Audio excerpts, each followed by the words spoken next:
I see nothing coming out of the Senate that's going to be helpful anytime real soon. I think Pedro's right. I think eventually they will get to something, but it's how much can they squeeze out of people and how desperate can they make them. And for me, this is one of those opportunities where you talk about come November, how do you hold these folks accountable? How do you put people into the halls of power who know what it's like to have missed a paycheck, know what it's like to maybe been late on the rent, maybe, who knows, even been homeless for a moment. To me, these are the voices that we now need in the halls of power to push us in a direction, because Pedro is right. This is an opportunity to remake an economy that has been patently unfair to working people for the last 40 plus years. This is an opportunity, and here share some thoughts on why she's running for Congress and maybe what she'll do if she's elected to Congress. I've asked Mia Mason to come talk with us. She's a Democratic candidate for Maryland's 1st congressional district. Mia, thanks for taking time for us. Thank you. Thank you very much, Rob, for having me on the show. And it's a great pleasure to be with you again. Basically, I've been homeless before. I know what these people are going to be going through. It's going to be struggling to go through them. I've seen everybody around my neighborhood with U-Haul trucks in the last 2 weeks trying to get ahead of these eviction notices. So we're ready to get this action taken through. We're there to lobby and get Senator McConnell to do action to get their benefits back. And we need people to call their senators and tell them to get ahead of this, to give them their benefits, because they shouldn't be going through the same thing I've gone through before and lose their home. I've talked about 2008 and 2009 and that the last great GOP collapse and all of the pain and suffering. And we had numerous people on the show during those periods who were trying to defend their homes. And in fact, the Home Defender League at that time, they were doing great work of just packing people in the houses so that the sheriffs couldn't throw them out. And I fear we're heading back towards those moments because our government isn't and hasn't done enough in these past several years to ensure that we don't have to go through this every time a Republican administration collapses our economy. Yeah, I fear that we are going into that. A lot of houses are sitting on the market. They're just not selling. If they are, they're at a low price. And then, if you take a look at the depression that we're in, it started back in November, and it kind of corresponds directly with the Great Depression if you line it up. The Money GPS, if you ever follow him on Twitter, he gave a great podcast on how it lines up perfectly on the curve for, what we're going through right now. So it's like we're repeating history again, and it shouldn't happen. Yeah. So, obviously you're running for Congress in Maryland's 1st congressional district. In fact, if folks want to check out your website, miadmason.us is the website that you can take a look at. What's your vision? What's your view of what we need to be doing? Because look, there are a lot of issues that are important that we want to talk about. A lot of social issues, a lot of stuff. At the end of the day, it's still going to come down to the economy. It's going to come down to putting food on the table and roofs over heads and clothes on kids' back. So what do you see as a way forward in that? Right now, we're getting battered right now by the tropical storm, and they're currently without a job. And they're also without health care. So those are the top 2 concerns that they have right now. And a lot of companies around us are facing bankruptcy. I mean, companies like Remington Arms, defense contractors are out of jobs.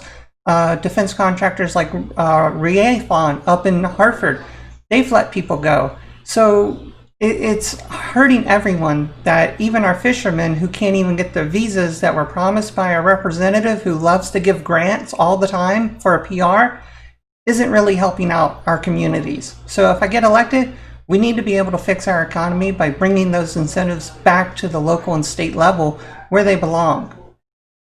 No more giant $500 billion troughs for corporate America to stick their snout in. And as I said from the beginning, I thought that was a huge mistake. But the Democrats gave the Republicans what they wanted, and they wanted this giant trough. And in return, they got an extra $600 for the people who lost their job. And now we hear, some 50 million people unemployed. And thanks to McConnell, that $600 is gone. So the next month is going to be really telling on how much desperation is really going to be out there. I agree. And because nothing got passed, even that $200 isn't going to help them at all, especially when it comes in later, if it even gets passed or signed by the president. And that's even if he wants to sign it. I mean, it's scary. But, on the healthcare front, this is the other thing that I keep hearing from people. that they lost their jobs. And this again is another reason I'm against employer-sponsored healthcare. Healthcare should not be tied to your job, in my view. But this is one of those moments where, in talking about how we move forward as a country and we reimagine what our economy looks like, healthcare should be first and foremost on how we make sure people get what they need. And look, I'm open to the idea of a private or a public or whatever. I'm open to all kinds of ideas. It just has to, in my view, be cradle to grave and comprehensive and affordable and high quality. And then we can talk about who, what, and why. But there's got to be a simple, single plan, in my view. I think it is something simple and easy as Medicare for all, but I kind of have my own personal take on it. I'm talking about like a price per year, per family, for the entire family. It doesn't matter what your age is, doesn't matter what your illness is or your disability, you're covered. You get no exclusions. That is something that is kind of unheard of, but it's Medicare for all. Not Part A, not Part B, not Part C or D. It's just Medicare. It is there to take care of you. That's what Medicare for all should be. That should be a price per year for your whole family. And I mean like $600, maybe $800 per year for your whole family. That's like the price of a house payment or a car payment for some folks. I think that's affordable. Do you think it's affordable?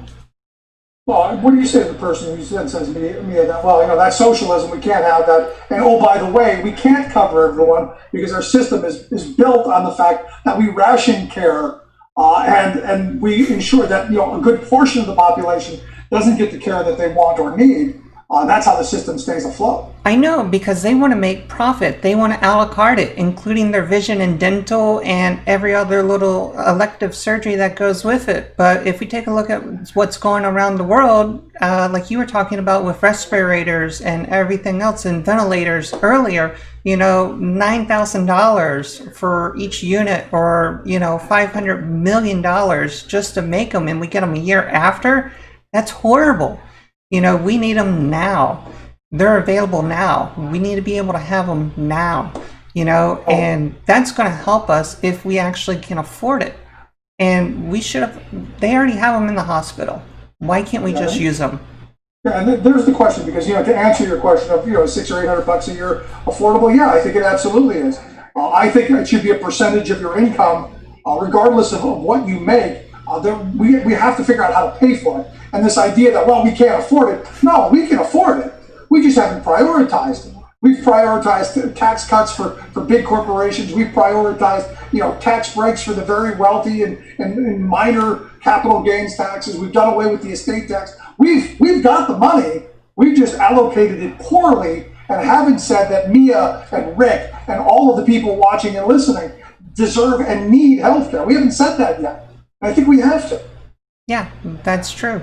And you're completely correct about the whole percentage point for those who make under 100,000 or those who will pay more for those who make more. That's perfectly correct. That's part of what Bernie had in his Medicare for All plan that should stay. Now, the other part of this is we've got some 50 million people who are unemployed. There are millions of small businesses that have gone belly up, probably never going to come back. What do we do as a country? I know a lot of people are saying, hey, we need to bring back the CCC camps and the WPA. Government, and I ascribe to this, the idea that government is going to have to be the employer of last resort if the private sector can't or won't create enough jobs. You see that as something feasible come November? It could be, but with the Green New Deal, one of the things that we're looking to do is create a federal jobs program so that we can create this new infrastructure, create those new jobs, because we understand that 30% of all these businesses will never reopen, 50% of all those restaurants will never reopen. And basically, everybody who has a skill can be able to do a job. They just have to be able to work and then to go to work. Wherever we have that opportunity to work, we need to be able to get them there. They need that public infrastructure, and we're going to have to be able to build that or make that new infrastructure happen for them because they're in a location that is not built yet. So we're going to have to invest in that. The website, miadmason.us. Make sure you check out Mia's website. Now, let's talk a little bit about your opponent. Not somebody I think overly helpful to working people. Yeah, they call him Dr. No. I call him Grant King Andy Harris, just because that's what he's been doing all year, giving out grants to everybody that needed one, has voted against our women, our veterans, our child care, our Defense Act. So you name it, he's voted against us. So when you're out talking to people on the street, and I know you're doing a lot of the conversations, obviously social distancing and all of that stuff, and it's hard. It's got to be hard campaigning in this moment. What are people telling you outside of the jobs issue? Because I think all of us are focused on the economy. What else are you hearing from them, or we're just focused on, hey, how am I going to make it to tomorrow? They're asking for money. That's one of the things that I've ran into. They're asking for money. I give them food. That's just one of the things that I've ran into. That's on a personal level. That's something that I've been able to help out with. It's just to get their family by. Offering childcare is another thing that, because schools are closed or going to reopen, it's unknown what our governor is going to be doing right now, but he wants them to reopen. It's a mess here in Maryland, but it's going to get better. And we just need to make sure that we wear our masks, do the right thing, stay safe, and make sure you get tested and wear your mask. As soon as you step out your door, wear your mask and make a contribution, help out your charity, and be a part of the community. Get to know your neighbor and help them. That's what's going to happen tomorrow and the next day. There you go. Last bit. Give me your 30-second elevator pitch. Why me and Mason? Folks, I'm a veteran, I'm a friend, and I'm an advocate. This is our land. This is our legacy. This is why you're going to be voting for us in 2020. You can either vote for the man who's been voting against you for the last 20 years, or you can vote for the woman who's going to be voting yes for you for the next 20 years. The website, miadmason.us. Make sure you check it out. Mia, I appreciate you taking some time for us, and best of luck to you, and keep it up. You too. Thank you, Rick. Good stuff. Thanks so much. Love to hear your thoughts.